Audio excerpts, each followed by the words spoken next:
You can't start the car. Johnny has the keys.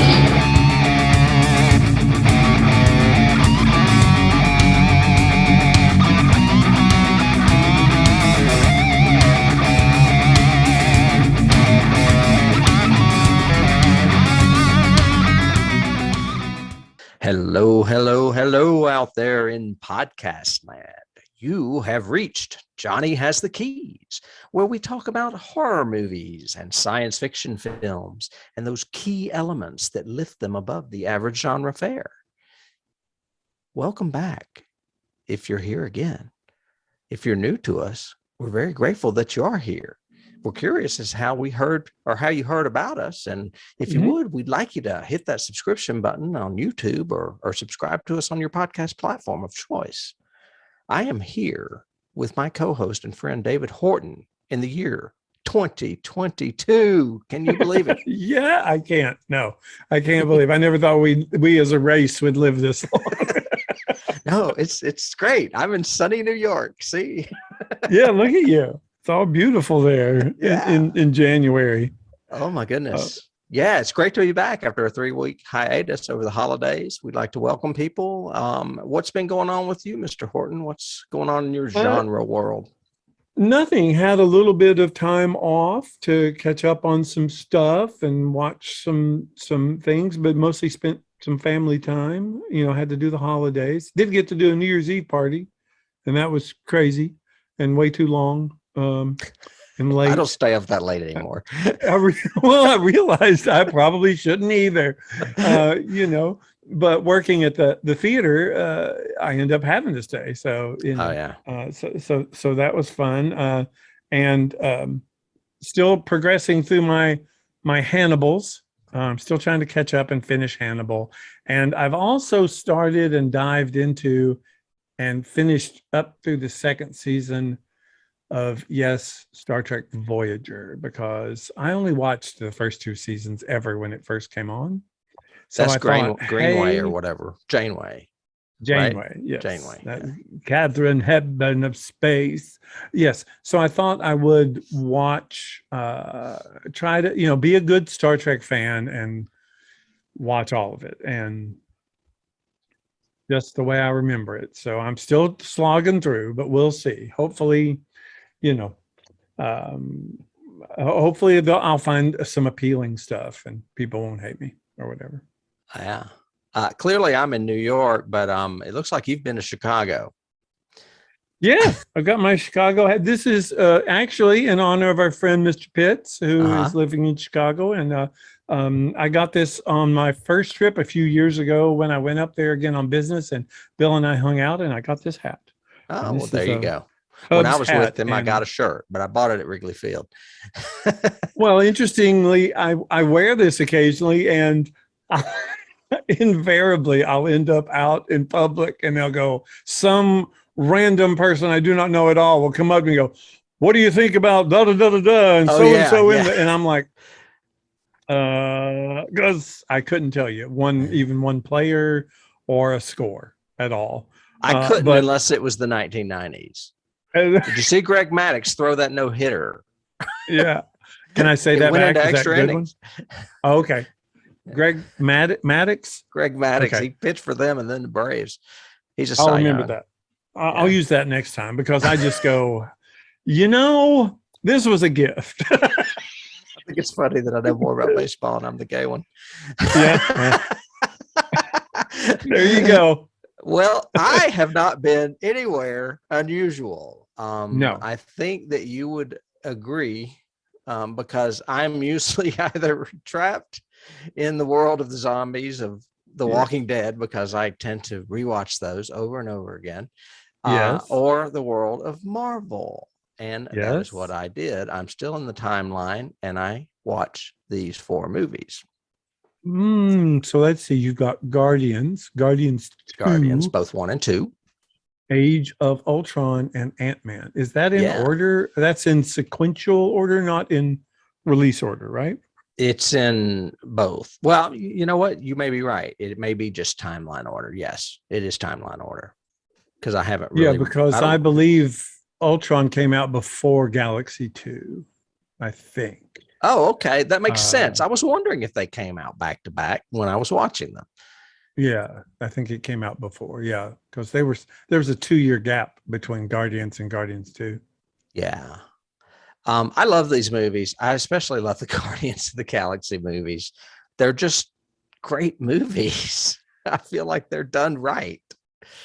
They are if you enjoy a lot of lightness with your superheroes. Mm-hmm.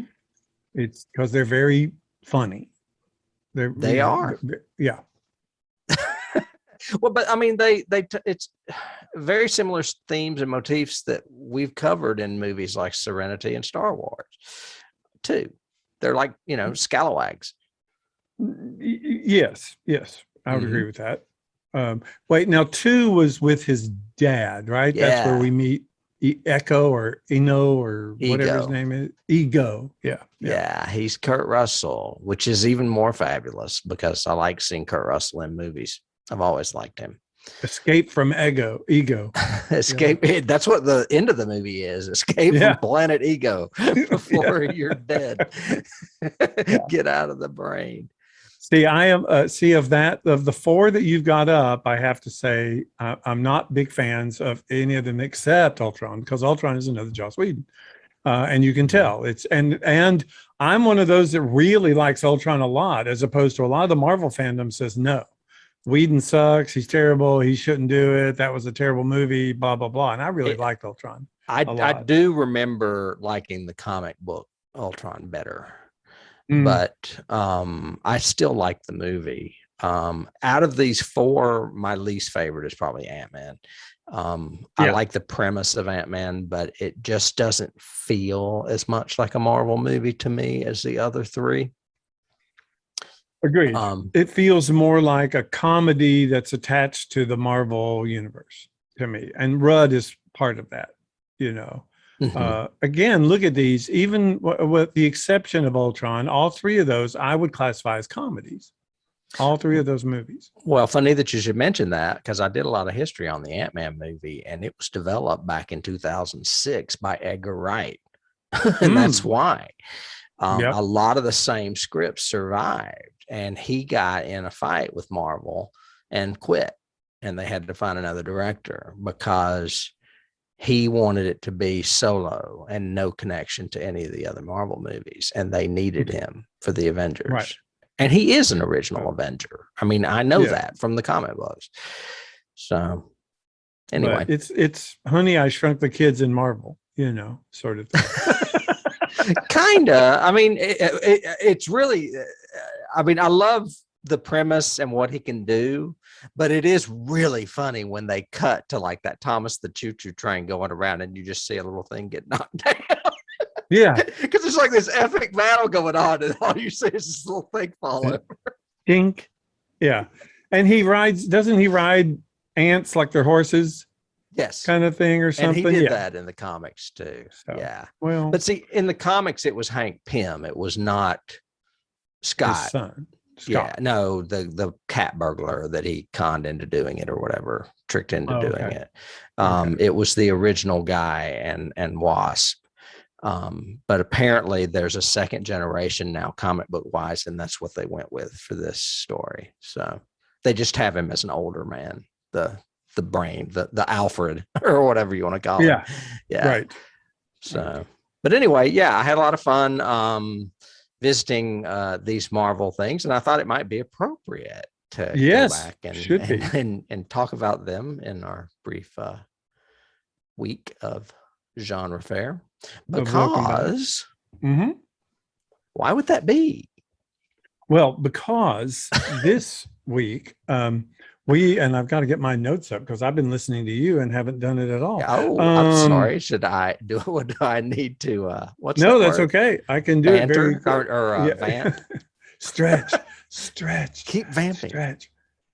We are covering a very good film, in my opinion, today. I'll just go ahead and say it. I love this movie. We are covering 2012's Avengers. This was to many, it was definitely at the time, I think, the culmination of the Marvel Cinematic Universe. It's what they were building up to. It's showing DC how to do it right. Ironically, Marvel and Kevin Feige and the Brain Trusts always said, we're going to do these independent hero movies, all focal pointing into Avengers. And then we'll do more independents focal pointing into the next Avengers. And then the next will be the culmination. As opposed to DC, which was like, we're going to start with Justice League and put them all in there. And then we'll do an Aquaman movie. And then we'll do, didn't work. Did not work. Whereas Avengers did. Came out in 2012. For those of you who haven't seen it, please go watch it now because we will spoil the bejesus out of it, I'm sure. But everybody has seen this movie, David. I hope so. I hope they make small children watch it in kindergarten. You have to watch Avengers. Because it has so much going for it and it's so good. I mean, the synopsis in a just a brief microcosm is basically Loki, who is Thor's brother, appears on Earth with what we know of at this time as a glowing blue scepter, and he wants to take over the Earth, mostly to thwart Thor, but also just because he can. He is backed by an army called the Chitauri, which were kind of, which he's word of mouth to begin with, but yeah, he's got control over, but doesn't realize if he does or not. And basically starts this battle to take over Earth from like the very first scene, and he is thwarted or battled against by, quote, Earth's mightiest heroes, which is their first time to all band together, which leads to a lot of internal conflict because these are all singular superheroes who aren't really used to working as a team. But the little mid-credit scenes or end-credit scenes from all the other movies kind of play out, and we see what Nick Fury has been wanting to do this entire time, which is basically the Avengers Initiative, which is getting all of these heroes to work together to defend the Earth. Do you remember the first time you saw this movie? Oh, yeah, absolutely. I think I saw the first day it was out at like 10:30 or 11 in the theater, and there was not many people in there, and I watched it in 3D. I paid for everything. And I watched it in 3D at like 10:30 that morning when it opened.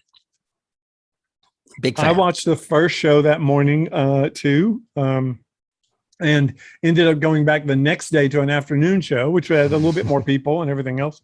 I since own it, of course, in several iterations and have watched it, over a dozen and a half times, probably. This is my go-to Marvel. I mean, when we did last season, we did Endgame and everything else, I've said before, my favorite Marvel movie of all of them so far is Winter Soldier. I just like the way that movie is structured. I like the dynamics of the entire thing. But this is definitely a very close number two, and it's always my go-to. If I'm just scrolling and there's nothing to watch, I'll watch Avengers again. I love the dialogue. I love the pacing. I love the effects, everything. From the very first time I saw it, I was blown away in the theater. When I left, I was like, wow. And you leave with that kind of, yes, we are the mightiest people on the planet. We saved Earth. Well, it's like that last scene where, Fury is talking to the council, those mysterious black shadowy people who had a great role in Agents of S.H.I.E.L.D., by the way. Powers Booth has a great role in Agents of S.H.I.E.L.D., that character. But anyway, and they're saying, so was this your plan all along, Secretary Fury or whatever? And he says, they said something like,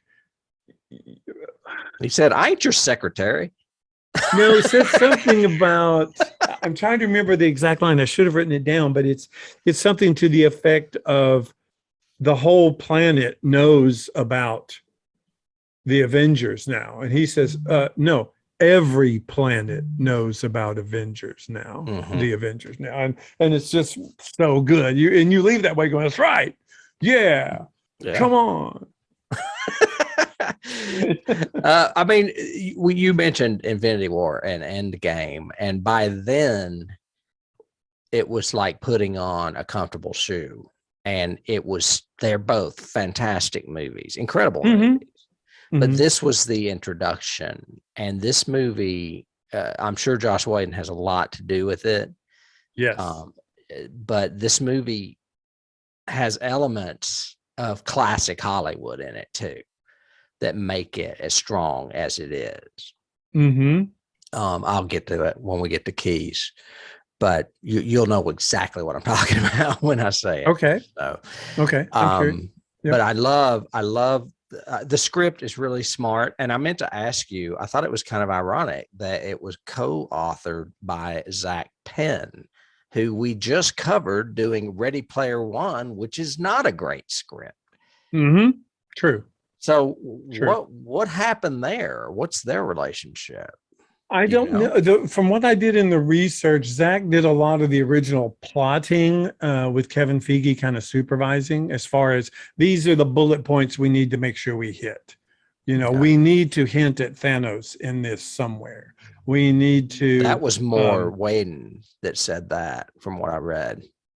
Yeah, right. Yeah. But Zach was doing a lot of the overall structure, whereas Whedon was doing all of the coolness. He was, what he does best: the language, the dialogue, the character interactions, the pace. I just read somewhere where he said that Loki can't be the main villain. There has to be a bigger baddie behind him, and I suggest Thanos. So I don't know if he was just trying to take credit for Thanos or what, but it sounded like it was Josh's idea. I don't know. Well, and it's just there at the beginning and the end. It's just the it's just the prologue and the epilogue that even have Thanos. And just enough. I mean, because me being the comic book ignorant that I was, when this purple dude turned around and smiled at the end, I was like, who is that? And what does that mean? I thought it was a Skrull. When I saw that chin, I thought it was a Skrull. I didn't know who it was. Yeah. Oh, okay. Yeah, because it's not until, I guess, is it Winter Soldier? Which is the one where it's Ultron, where he says, I'll do it myself and puts the glove on. I think. Yeah. Okay. Yeah, I think you're right.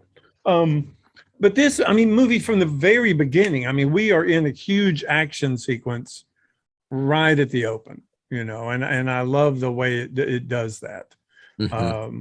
It's what I call Loki's arrival sequence. And it's just great. It's a great opening, because all of a sudden you've got two characters are good turned to bad, like instantly. All of a sudden, Hawkeye and that doctor from Thor, I can't think of his name. Dr. Selvey. Yeah, are all of a sudden transformed into his henchmen. Yeah, but and I kind of jumped ahead, but you start with the like we said, the teaser with the Chitauri. The Chitauri guy saying, we've got this Loki dude and we'll work with him and yada yada, and Thanos is going, well, we'll see. And then he goes, and what will the Earthlings do but burn? And the burn goes through the clouds down into the helicopter going, and I was going, see, now I'm in it. I'm just right there. But yeah, Loki's arrival, the whole chase through the, in the Jeep and everything is with great. The compound imploding. Yeah. Yes. Yeah. We get to see the establishment. Basically, if folks don't know out there, the place is imploding because they opened a hole into another dimension, and that's what Loki came through, and everything's unstable or something. Yes. Yeah. Power. And Hawkeye's the one that actually says, well, the Tesseract is a door, right? Doors work both ways. Yeah. And then all of a sudden he comes and appears. I went, yeah. And we get a 2 or 3 little great scenes here with Coulson, which is nice, showing that he's, he is still Nick Fury's right-hand man. He's still there. He's still going to do the right thing. And that sets him up really well for, later in the movie. But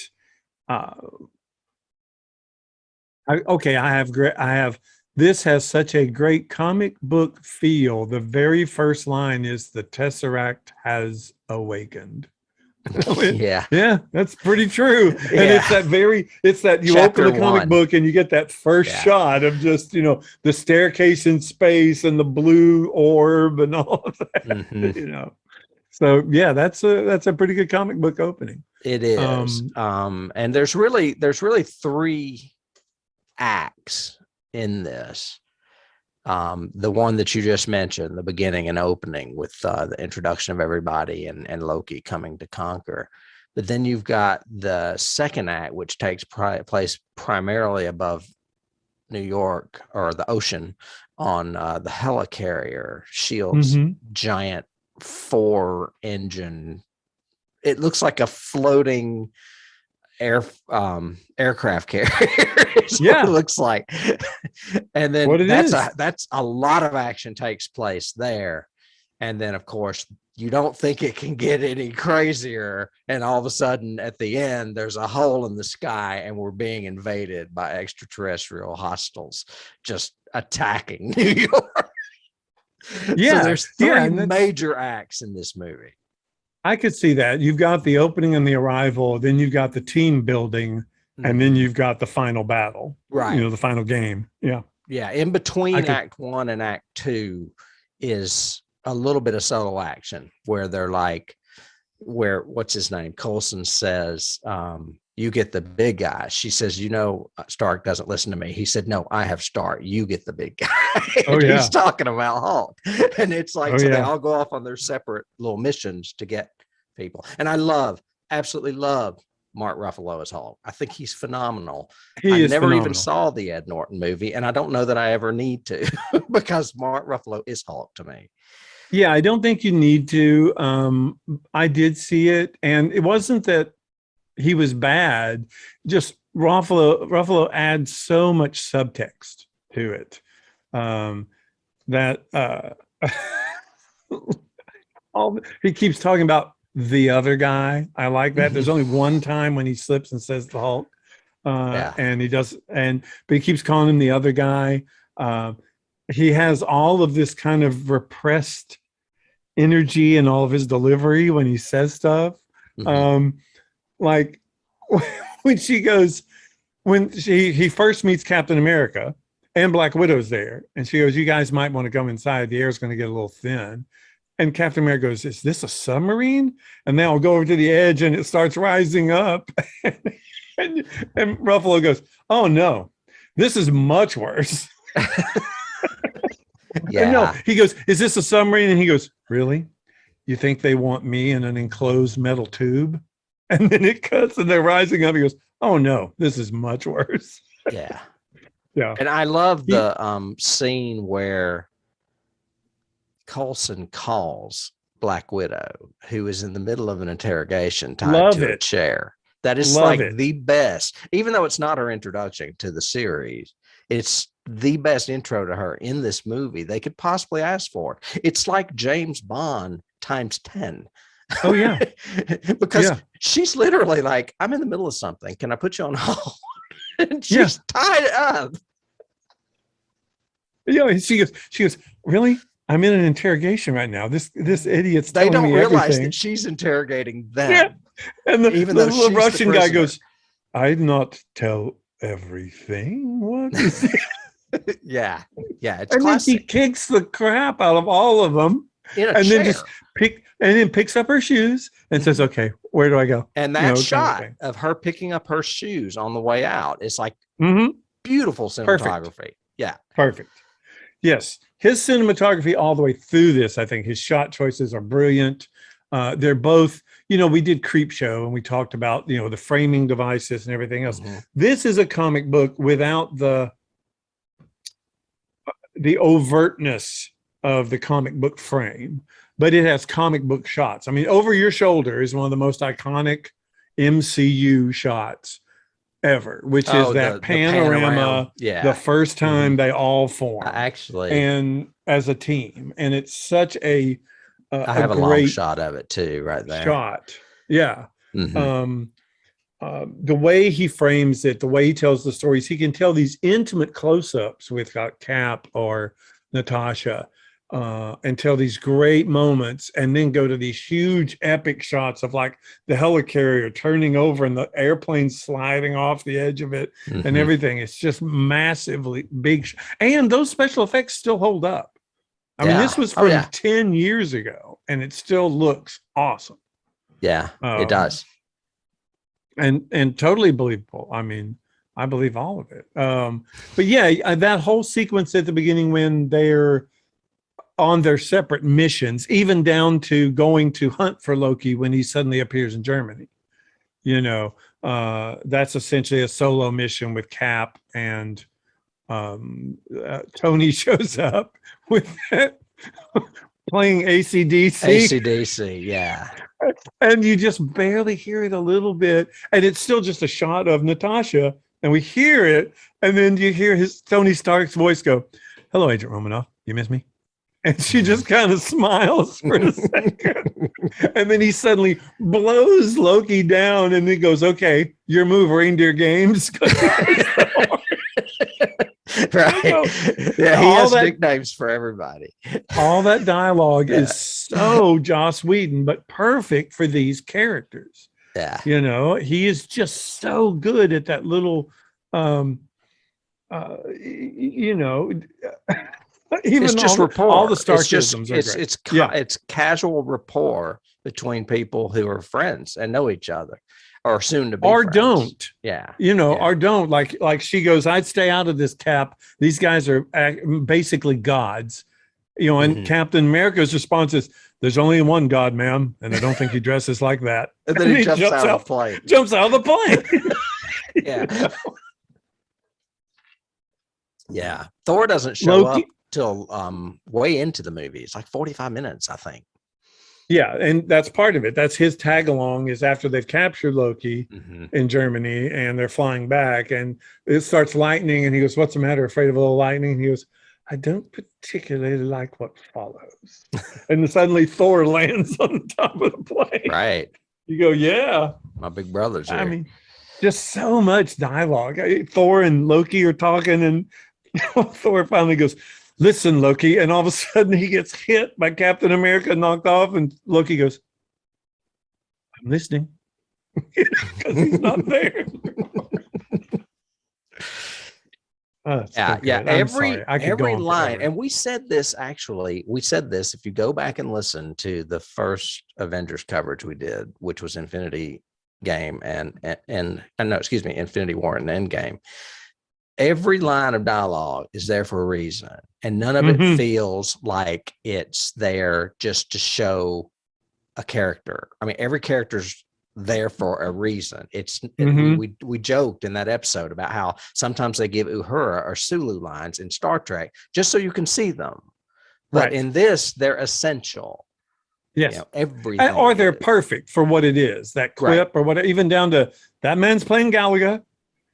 No, he didn't think anyone would notice, blah, blah. And they go through this whole big, huge scene. They all go to the lab, and suddenly it cuts back and he switches the monitor and starts playing Galaga. Exactly. And you just go, yes. And in between all that, Tony walks over and he's talking to everybody and casually bugs the monitor during the entire speech, and no one notices because he's so smooth. He's like James Bond. Yeah. Dr. Banner, that's so many things we're used to, and I'm sure comic book guys were just loving it because that's really the meeting of Tony Stark and Banner is right there at that table when he goes, "I'm a big fan of yours. Da, da, da, I love your theory on such and such, and the fact that you turn into a big green rage monster." Yeah, I love when he pokes him. Yeah. What's your secret? Pilates? A huge bag of weed? The dialogue is just so rich too, and it's also, there's certain times when you're getting into a movie and either the exposition seems real clunky, or there's so much given in a particular line and you almost miss it, and you have to go, wait, I need to rewind and see exactly what he said because I don't know. None of that happens here. The exposition flows from everything else. At this point we're at war. yeah, hey, do we come to your planet and, stir up a bunch of trouble? That Even sort the of thing. transitionary stuff, like when Hawkeye, he says, what do you need? And he says this, and an eye or And whatever. Yeah. And then the next scene you see is Loki walking down the stairs, whapping people with that cane. And it looks like it hurts like hell. And he just throws that guy on the table and goes for his eye. And you're like, whoa. Yeah. Shit. Yeah. Yeah. Love it. Mm-hmm. Everybody has a purpose that works, that's believable in the world that they created here, but works and doesn't seem, to your point, seem thrown in for any reason. Mm-mm. Hill has great lines and great dialogue and is a good assistant to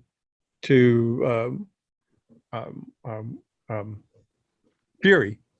And Coulson. Well, Coulson, I guess, is a coworker, but yeah. We've already talked a lot about it. Are there any scenes that strike you? Well, just start at the beginning and just go till that end credit, and that works for me. Let's see. I did make a brief list, so I do like. I love the fight in the woods between Thor, Captain America. It's up there in my number one, big time. And just all the dialogue, the choreography of that fight shows all of their powers, which is really cool. I love the one where Iron Man hits and Thor holds him off, and then he's got this, and Thor grabs his wrist and he goes and just hits him from the palm. Mm-hmm. Wow. Dogs. They're dogs. Yeah, Thor's at your door. Obviously. There must be Thor's at the door. Yes. But just the way that's choreoed, the dialogue, does Mother know that you use her drapes or whatever? He's making fun of Thor. Doth Mother know you weareth her drapes? Yes. Yes. And the line, Shakespeare in the Park. Yeah. Hilarious.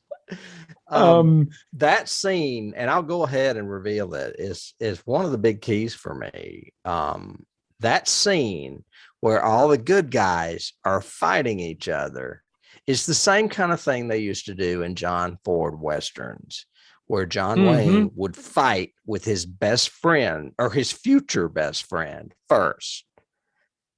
Really good point. And it builds this it's kind of hyper masculine camaraderie. So some females may not like it, but I like it. And it's reinforced when Hulk does his old punch to Thor. It's like they just revisit it for just a second when that happens, because it's like they still fight, regardless if they're friends. Oh yeah, they still disagree. That whole put on the suit. What are you without that? Yeah, Playboy like philanthropist. Yeah, they fight like a family. And it makes sense. We're a team, but we really don't know our own strengths and weaknesses. And as a matter of fact, going into it, we all kind of thought we're the best. And it's not. And it's slowly realizing that no, we have to do it together to make this work. And it's exactly what Fury was wanting. Them to realize that they each have talents and abilities that'll work. And it comes to fruition in another one of my scenes, which leads to one of my favorite shots, which is when Iron Man actually says, okay, call it, Cap, meaning, what's the plan, Captain America? And Captain America immediately goes, okay, we need eyes up here. Hawkeye, you're up here. You're over here. You You bring them around, and you and I'll stay here and bring Loki's fight to us. Kind of thing. And Hulk, smash. And then it cuts to that single shot of each of them doing something incredible. It's just really great. That's one of my favorites too. But I love the fight scene, and that ends with Mr. Banner, would you please put down the scepter? And he's holding you're it. Talking about the argument scene. It's not really a fight scene as much as it is a big argument. Yeah, the big argument. Well, it's when they all realize that S.H.I.E.L.D. has been lying to them. Yes. And Cap was last to know, but he's the one that went and dug up the physical proof. Yeah. But, himself, literally. Right. And then Tony has to Nick, what were you lying? Exactly. And then you see Bruce getting hotter and hotter. Absolutely love the scene with Black Widow and Loki, where it's a repeat of what she's doing originally. She's interrogating him, and he thinks he's being mean to her. Well, and only in Hollywood at that time, with Joss Whedon at the helm and all the Marvel backing them, could you have a character say, "You mewling Quim"? I mean, how did he get that dialogue in there? I don't even. First know of all, I think. Well, look it up. It's. Oh, yeah. Is that the thing? The creature he says that's. No, that's when Loki says. That's when Loki is really angry with her, and she's got her back to him and everything. And I'll just wait till see each and every one of you die, you mewling Quim, and everything else. And then that's when she realizes he's going to use the Hulk, which is another good sequence. The whole Barton taking over the helicarrier is a great action sequence.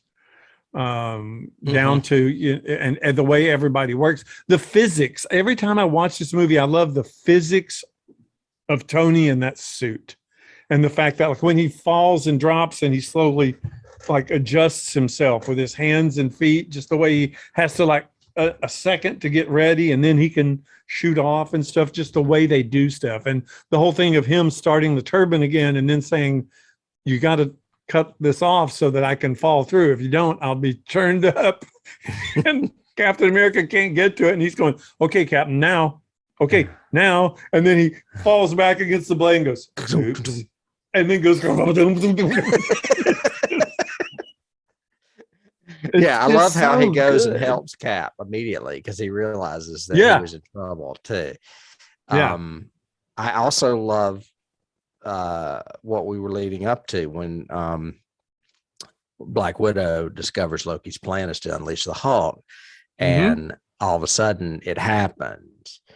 And when she sees it happening, she is terrified, and you can see it in her face because she doesn't know, what to expect. I mean, Hulk later becomes a little bit more tame, but right now he's not.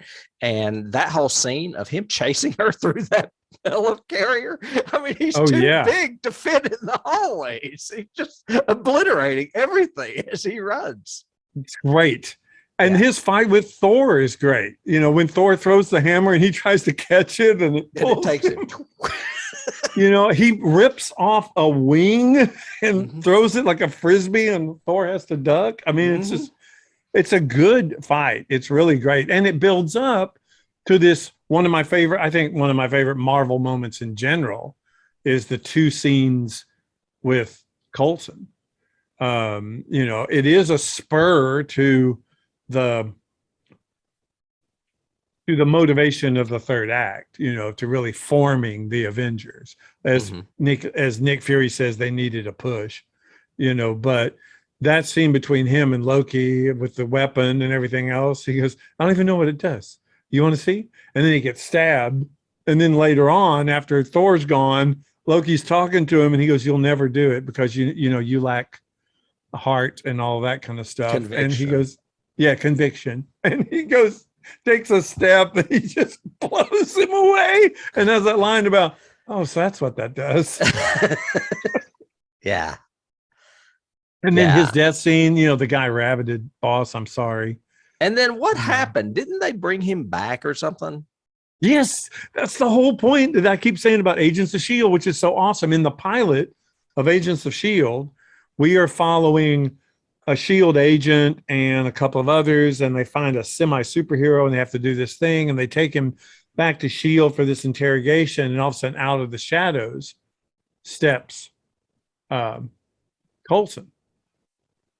And no one person reacts, but the other two don't. And definitely the audience reacts, but you don't know until like halfway through the first season that Coulson doesn't realize that he was dead. He literally was dead, but he doesn't know what happened to him and doesn't remember. So the last part of the first season is him doing his own research to find out how he was brought back. And it's really a cool integral part of all of Agents of S.H.I.E.L.D. But it's really neat, and everyone should watch it. Agents of It's a S.H.I.E.L.D. is neat awesome. cheat. It is. No, it is a cheat because, Yeah. what have I said moving forward? I really am skeptical because, I've never was a big comic book reader, and I don't like the fact that there's never any finality. There never is. Somebody's, come back. We cloned him. Oh, he's a robot version of the former one. Oh, it's his brother. It's the multiverse. Oh, it's just a new reboot with a new writer, so we don't care, and we just brought him back to life for no freaking reason. And it's like, okay, then there's no emotion to why people die. It's like people saying we're going to bring Natasha back. No, don't ever. I love her ending was fine. Leave it the way it is. I think they're making a Black Widow too. Oh my God. I think I read that somewhere. I can't remember. It has to be another prequel because she died. Just saying. Yeah. I actually, ironically enough, the next 4 movies that I'm watching in the timeline order, Black Widow was inserted into there. So I'm going to watch it for the first time in the original order. Oh, a timeline order, not original. Yeah, that's what I mean. Timeline order. Yeah. Yeah. I mean, but like, what if, what if is the same way? Who cares? It's just, we're just playing and doing whatever version we want to of these people in this multiverse. But you get to see them in different scenarios, and it's fun. And you get to see them with the same rapport in some cases in different scenarios. I don't want fun. Yeah, it's fun. I don't like fun. That's I don't like fun. Yeah, okay. You pout in your little Chicago Cubs hat. You just do that. I'm going to pout over in the corner. All right. Well, we've talked scenes. I don't have a lot on cast. I have a little. I mean, we know who's in this movie. Obviously, Robert Downey Jr., Chris Evans, Mark Ruffalo, Chris Hemsworth, Scarlett Johansson. Mark Ruffalo was cast as Banner. I don't know if you know this, but the director of the Hulk, his name is Louis Leterrier or something. He's French. I can't pronounce it. Wanted Ruffalo originally, and Edward Norton somehow got cast. I don't know if Ruffalo wasn't available or not. So when it came to this movie, Norton didn't want to do it because, I don't know, he just felt, I don't know, he just didn't want to be a part of it. I guess he didn't want to get typecast or just stuck in the same movies. And Ruffalo jumped on it, and they're friends. And he said it was with Norton's endorsement. So I found that interesting that he was the original choice and then ended up getting the part. Did you see him in Spotlight? Mark Ruffalo? No. He's really good in that. And he's good in another movie I like. I like both of the version. I mean, both it and the sequel, which is the Magician one. What is it? Sometimes, Catch Me If You Can. It wasn't that one. No, what was it? It's the one where, shoot, now I can't remember it. Now You See Me. Now You See Me is the name of it. I've seen him in stuff. I saw him in, it's not This Is Us. That's the television series. There's a movie about lesbians with Julianne Moore, and he's in it, and they're raising kids. It's her and Annette Bening, and he's in it. And it's really good. And I really want to see, and I've not seen it because it's on HBO, but The Normal Heart, which is a gay drama that Barbara Streisand had the rights to and tried to get produced for like 4 decades and finally got it made with Mark Ruffalo a few years back. And I want to see that. But I've always been a fan of his. Yeah, he's a good, really strong actor. He's a good character actor. He kind of can blend in really well too. Going back down to some of the S.H.I.E.L.D. people, Kobe Smulders played Agent Hill that you mentioned. Does that not sound like a stripper's name? Kobe Smulders. To me, it sounds like a name on The Simpsons to me. Kobe Smulders. Yeah, but she's great, and I love Agent Hill in every movie she's in. She's is great, but she was not the original choice. You want to know who was? Oh my gosh, who? Amanda Peet. Huh. They look kind of similar, don't they? Possibly could have seen that. Yeah. I thought they looked kind of similar. I mean, she was in the L Word. I think that's when I first remember seeing Colby Smulders, and she did How I Met Your Mother. Yeah, I've not seen either of those. Yeah, okay. Series. Yeah. Mm-hmm. But I love her. I think she's great. Cool. Again, these are little things, not much on cast. Gwyneth Paltrow was not in the movie, and apparently Whedon didn't want her in the movie, and Robert Downey fought for her and insisted that she must be in the movie. I did not know that, but she's great. I did not know that. That whole scene with her in the beginning is fantastic. I had like 12% of a moment or whatever. Yeah. Exactly. That it's great. It's perfect. And the scene where he thinks he's going to die and he's calling her phone and she doesn't see it. Oh yeah. That's great. It's awesome. I'm like, why would you not want her in the? Oh, what it was Whedon thought that bringing people from satellite films would lessen the impact of the group. That was what I heard his reasoning. Could understand was. that. Yeah. But I disagree totally. They do that all the time in these movies. It's necessary. I mean, I was cool with them having Thor's Dr. S.H.I.E.L.D or whatever his name is in there too.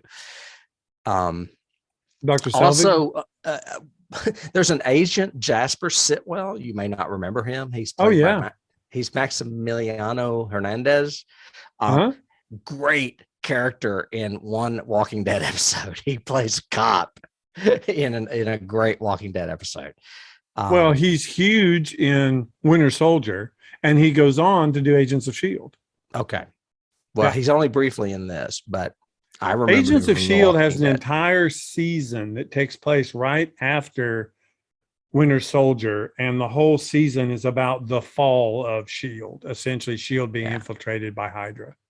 It's really good. Other character actors, that one you've already mentioned, Powers Booth plays the World Security Council. He's awesome. I've always loved him. He died not too long ago, but we were watching him back in the 80s. And he is in Agents of S.H.I.E.L.D. Okay.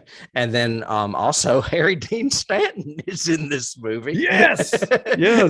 He's the one that finds Mark Ruffalo as Bruce Banner naked, where he has crashed through a building to Earth, and gives him a pair of pants.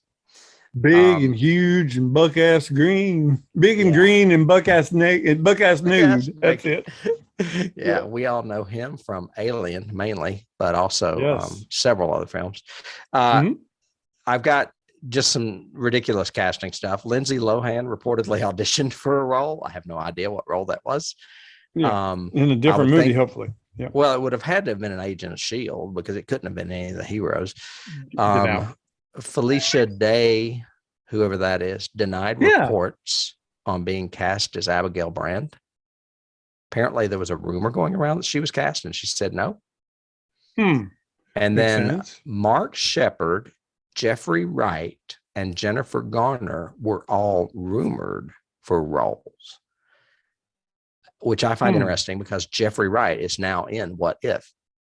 He is the narrator. He's brilliant. Yeah, I love him. I've loved awesome him since in Angels in America. He blew me away in that movie, and I've loved him ever since. So that is really all I have casting wise. I have one cast ad. Okay. Yeah, go ahead.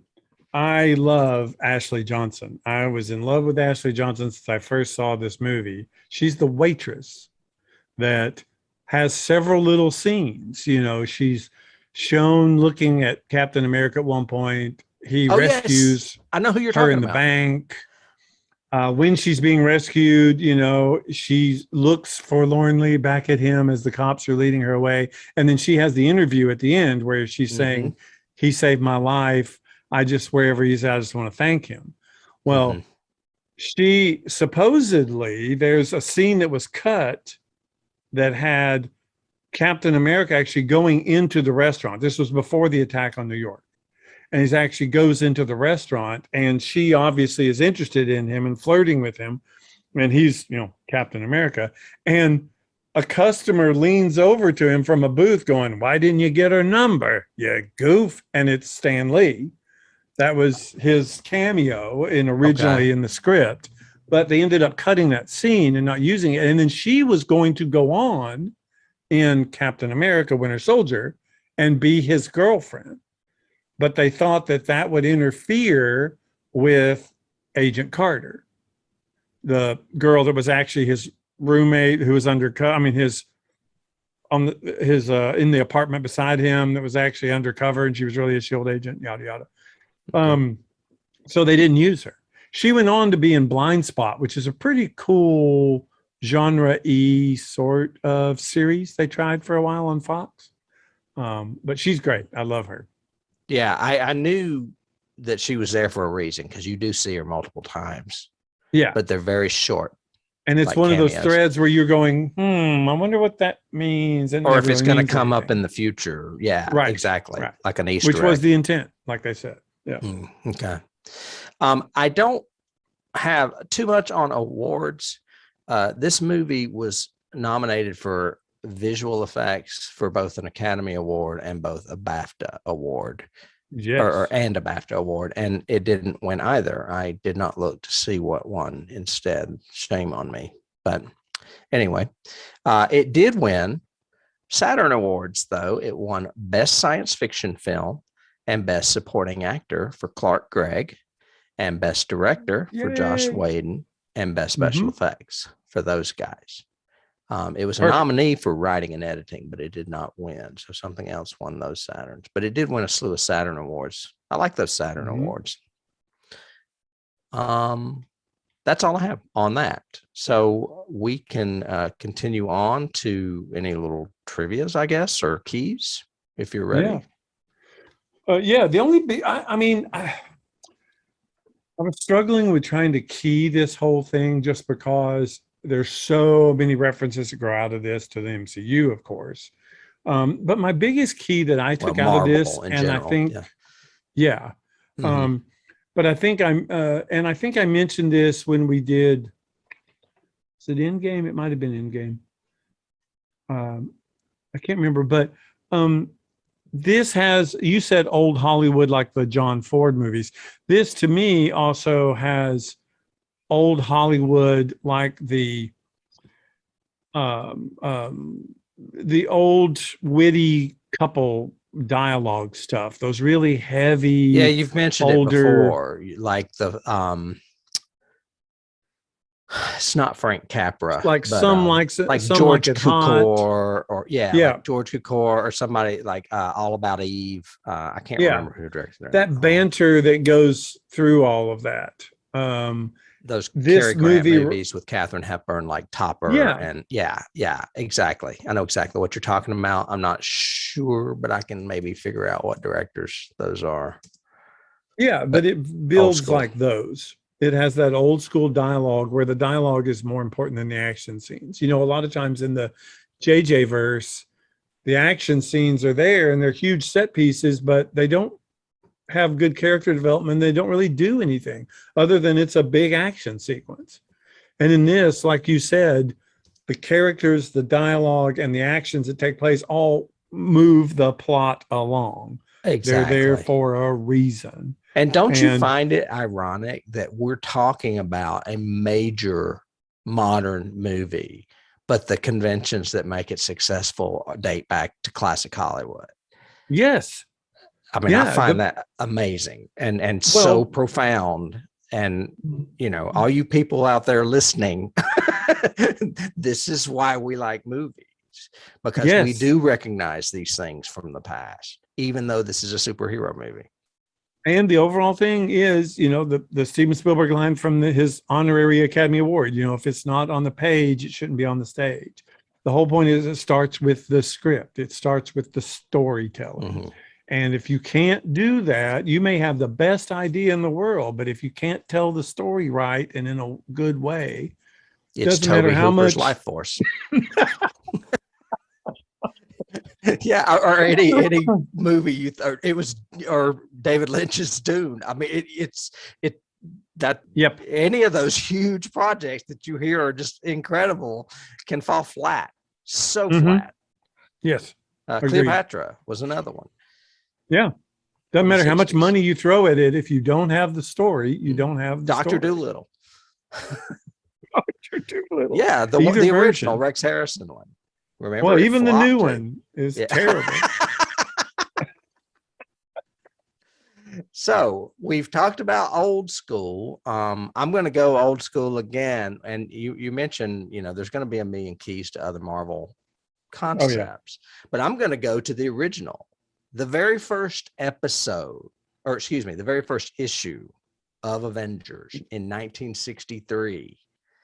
They came together because Loki came to destroy the world. Really? I did not know that it was that centric. It was not the same story, but it was the same theme. Mm-hmm. Mm-hmm. So they kind of did what they did in the first issue. Mm-hmm. One of my keys, kind of a weird one, is Dirty Dozen. Again, going back to classic Hollywood, but it's that we've got this desperate group of individuals who are all pretty much full of themselves, who are forced into a situation to come together and work as a team and realize their own strengths to go forward. Mm-hmm. And it just reminded me of that, even though that's a war movie, this is kind of a war, Well, it's also the whole concept of ragtag individuals becoming heroes. Yes. It happens in a lot of old movies, like war movie type things, even and Westerns too. Well, and the key going forward out of this is what really cements them as the Avengers, but also leads to all that stuff about they don't really want to be heroes, especially Tony. Tony doesn't want to be a hero, and Captain doesn't feel like he deserves to be a hero. Hulk definitely wants to hide. The same thing with Cap, and the same thing with Hawkeye and Natasha. They're used to being in the shadows. They don't want to be in the front. Mm-hmm. And be the leaders or the heroes or any of that. Right. So, and that becomes a theme that goes through all of the Avenger movies. Ultron has it, all the guilt, that, one of the keys that I have, of course, is this becomes Tony's through line all the way through to Endgame, is this assembly. And the fact that the Chitauri attacked becomes this whole thing about there's more out there that we should be afraid of. And we need in Ultron, we need an armor around the world. But later on, it's Thanos is even bigger than that. And these Infinity Stones are scary, sort of thing. Yeah. This is not really a key, but this was the first Marvel movie distributed by Disney. I'm sure they love the profits out of it too. It is a Disney movie. I mentioned the first issue. Sorry, I think I have that copied twice. Okay, go ahead. Yeah, I have some lines that I still love. I love the Tony line about, this guy is a full tilt diva. He wants parades and things. He wants a building, a monument to the sky. Son of a bitch. When he realizes that it's going to be Stark Tower, that's where he's going. Love that. I love the line where he goes, "What are you without that armor?" He says, "Millionaire, playboy, philanthropist." Yeah. There's like 4 things. It's like, oh, okay. So perfect. Yeah. A great Nick Fury line when he goes, "Get our communications back online. I want eyes everywhere." Right. Because he only has one. Yeah. And Tony does that when he first, how does Nick see this? Yes. He covers, how does he do this? And Agent Hill says he turns around. Seems exhausting. Yeah. He turns. Yeah, he turns. Seems exhausting. I did copy this for a reason. It's what Joss Whedon said, and something that we've already touched upon about how they fight like family. And he said in those comics, people shouldn't be in the same room, let alone the same team. And that is the definition of a family. Makes sense. Yeah. I love that. Yeah. And he said he lifted all of that from the early comics. Tony Stark is seen wearing a Black Sabbath t-shirt throughout a lot of this movie when he is in civilian gear. Ironically enough, that sure, and I recognized it. I didn't need IMDb to tell me this because I'm a Black Sabbath fan. That shirt is from the Never Say Die album, which is the last album they did with Ozzy in 1978 before they fired him. I just found it ironic because you would have thought they would have used Paranoid, which has the song Iron Man on it, because Iron Man was an early Black Sabbath song. The t-shirt he's wearing is a late Black Sabbath album. Okay. So that's just me being a music nerd. So did not know that. Yeah. There's something else we mentioned earlier. I can't remember if it was off camera or on camera. So if it's off, you'll have to hear that during a outtake episode. But Justice League, a lot of the Avengers owes debt to Justice League because the Justice League comic first came out in 1960. The Avengers didn't come till 1963. So there were 3 years of a superhero team over at DC before Marvel started doing it. Mm-hmm. I mean, if you exclude maybe Fantastic Four, but I don't even think Fantastic Four was out that early either. Justice League was out. I think it predates it all, a lot of the Marvel stuff. So there's a lot of, I mean, we can trash Justice League movies all we want, but another reason the Avengers exist is probably because of that comic book, Justice League of America. I've got some trivia. I've got just the Marvel trivia. This was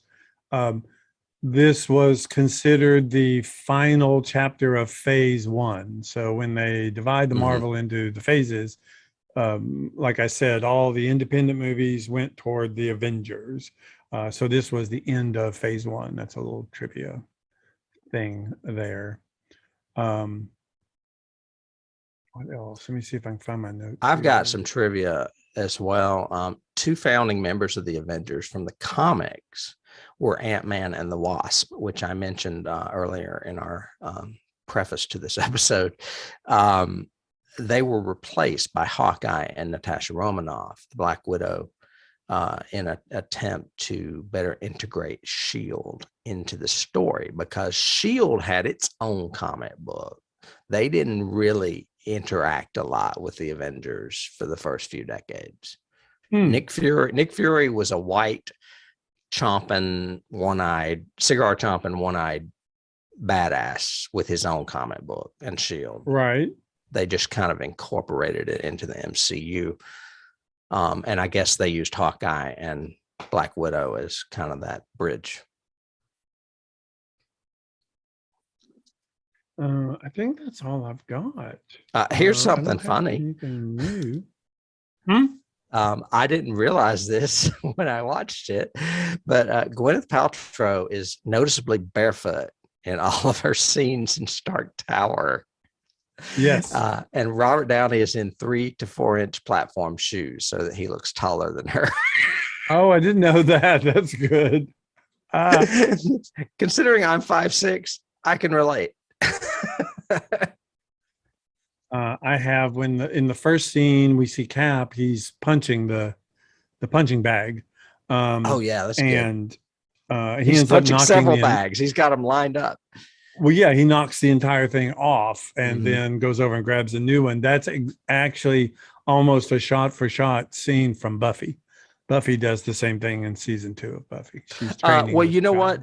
It's very funny that you mentioned that, because I had that as a key and I almost forgot it.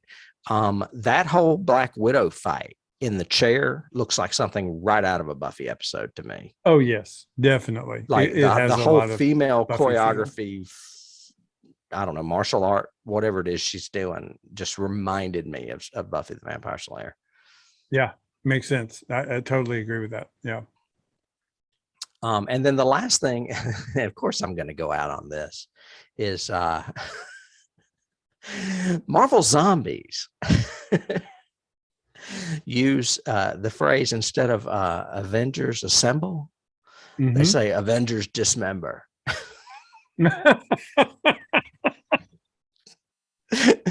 You'd know that if you read that. And they don't do it yet in the What If episode. but they are pretty cool in the What If episode. Interesting. Yeah. So how would you rate this in the Marvel world? I mean, out of the 20 now Marvel movies, where does this rank for you? It's probably number one. Real? I would say I would probably take the Avengers movie over all of the individuals, all of them. Oh, I would definitely do that anyway. Yeah. Oh yeah. But like I said, mine is always Winter Soldier, Captain America, and then Avengers, and then Ultron. That's my top three. And then Endgame and Infinity War. Probably in reverse order. Infinity War. I mean, first, they're all getting mixed up in my head right now. I really like Iron Man, the first one. Yes. I don't know. Yeah, I still think I was an Avengers comic book collector. I didn't collect Iron Man or Thor or any of them individually, Hulk or Captain America. I collected the team comic book. I didn't collect them separately. It was more efficient and easier on my pocketbook as a kid. Mm-hmm. So I got more bang for my buck by just that. So that's why I probably gravitate to the movies. However, I do think that this movie is far superiorly crafted than a lot of the other movies too. Well, and I will say too, when I first saw this movie, I had not seen the Hulk yet. I had not seen the Thor first movie yet. Mm-hmm. And I had not seen I had not seen both of those and watched this, but still could appreciate those characters and still could appreciate what they did and their stories or whatever. Went back then and watched Thor, didn't like it, but I watched it. Went back and watched Ed Norton as the Hulk. Pretty good storytelling. I just didn't like the, Ang Lee they didn't have the technology to do what they were wanting to do back then. And Ang Lee just doesn't strike me as a superhero director. No, not really. But that works for Hulk because it's a personal story. Banner's story is very introspective, which is very good for Ang Lee. Mm-hmm. That whole, personal journey you're making and how it works out is a good, works for him. And he can do comedy and drama. So, I mean, there's both of that in this. I said I said in the early, when we first started, that I was, rewatching Voyager, and I still struggle because I don't like any of the characters. And I'm here in this movie, which I like every character in this. Even, like we said, even Powers Booth has presence and it works and I like it. Mm-hmm. That guy playing Galaga, thanks we weren't watching. But even him, I liked him in this. Mm-hmm. It's just a well-crafted movie. And if anybody was going to say to me, hey, I never watched an MCU movie, if they don't want to start from the beginning and watch Iron Man, then I would say watch this movie. And this will turn you on to the MCU. This will make you want to watch all the MCU. Mm-hmm. I think. Don't you? I mean, yeah, I do. It's hard to say when you've got the history that we have or that I have with them, but I would think so. Mm-hmm. I mean, you wouldn't want to turn them on to Ultron first or even start with Infinity Game or any of that. I wouldn't give them any of the Hulk movies or any of the Thor movies first. I would say go with either Iron Man or Avenger or Captain America. Captain America is a good start, I mean, it helps a little bit with Thor because of Loki. You get more of him in the Thor movies and their we don't need more relationship. Yeah, but we don't need more other than, because they have a couple of good brother fights, in this. Yeah. Oh, and I neglected my favorite scene. One of my favorite scenes is behind me where Hulk just punches Thor for no reason. That makes me laugh every time. You've always liked that. It just makes me laugh. And ironic you said that, because I've got in my notes that culminates a shot that a lot of people don't realize how epically incredible it is. But that is the end of a single shot. Actually, no, there is a shot before this where it cuts away and they crash. But culmination of the moment. But it starts with Natasha when she on the motorcycle thing, the flying goes motorcycle. up on the motorcycle thing, and she's got the guy, and it follows every single Avenger Character. and what they're doing. All in you one see shot. Hawkeye up on the roof. You see Iron Man. It goes from fly her by. to Iron Man. Iron Man goes down to the bridge with Captain. Then he flies up. You see Hawkeye. Hawkeye shoots an arrow, and it goes to Hulk. Yeah, somewhere Hulk Thor is with lands. Iron Man too, I think. Yeah. And it's just great. It's just a great movie. Highly it's like giving recommended. them like an impromptu curtain call in the middle of the film. Yeah. I like or that just too. giving them a little highlight frame. This would be I turn the page and I get just what they're doing, and then suddenly that leads to this other transition over here. So I mentioned Hulk punching Thor, and then immediately I think of Robert Downey Jr. saying, "We have a Hulk."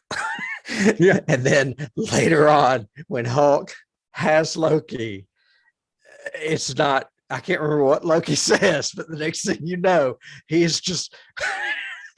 When I saw it, I couldn't believe it that I was actually seeing it on the screen, but it was right out of a comic. He is literally slapping Loki's body to the ground like a piece of spaghetti, and anything human would just be fragments of bones. Yes. Encased in flesh. And then they just show him. He looks like what you think he would look like. Yes, exactly. Like, and what you even the hear hell just happened to me. You even hear that little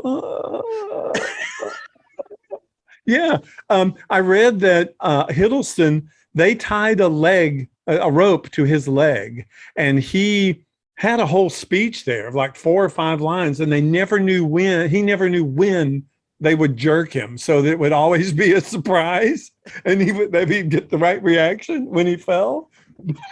But yeah, he says that enough. I am a god. I am so tired. It's so good. Yeah. And they improved, or they didn't improv it, but they added a line there for Hulk that is homage to his puny humans line when he says puny god. Well, I remember freaking out because I didn't even know Hulk could talk. And so when he said puny god, I went, what? He can talk? Yeah, he can talk. Yeah. And I'm a huge fan of Nerdy Hulk in the last 2 movies. When he's Professor Hulk or whatever. But he's still big and green with glasses. I love that. Yeah. Yeah, he's a little too Dr. Manhattan for me when he does that, but it's okay. I can understand it.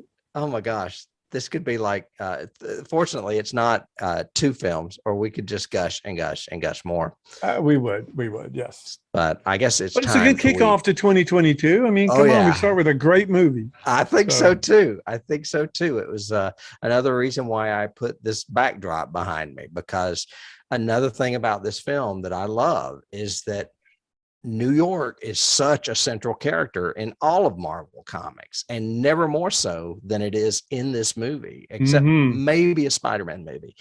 This movie is about New York to a T. Yeah. So that's a good geek key. I mean, I think because when Thor first brings the lightning, he's on the Chrysler Building, which is always, I always associate that with Spider-Man, because it's in like every movie that Spider-Man does, is he goes to the Chrysler Building. Yeah, he's usually swinging around Brooklyn or the Bronx, but yeah, he's in Manhattan too, for sure. Yep. Well, welcome to 2022, folks. We are glad you joined us for this superhero extravaganza. We can no longer say we're Marvel virgins. I think we've done at least 3, maybe 4 now, if you include WandaVision. And we hope you enjoyed it. We hope you'll join us again next week, when we'll probably be diving into my world. I can't remember what we're doing. If you are listening to us, we appreciate it. Please subscribe wherever you hear us, or if you're watching us, you can subscribe and ring that bell on YouTube. Please do. If you like what you hear, we've got additional supplemental material over on patreon.com/Johnny Has the Keys. Lots of free stuff. And there is a subscription service if you want to get some of the more juicier stuff that we do with Star Trek and the X-Files. I will be seeing you next week, Mr. Horton. Yes. It's always a pleasure. Have a good one. All righty. Bye.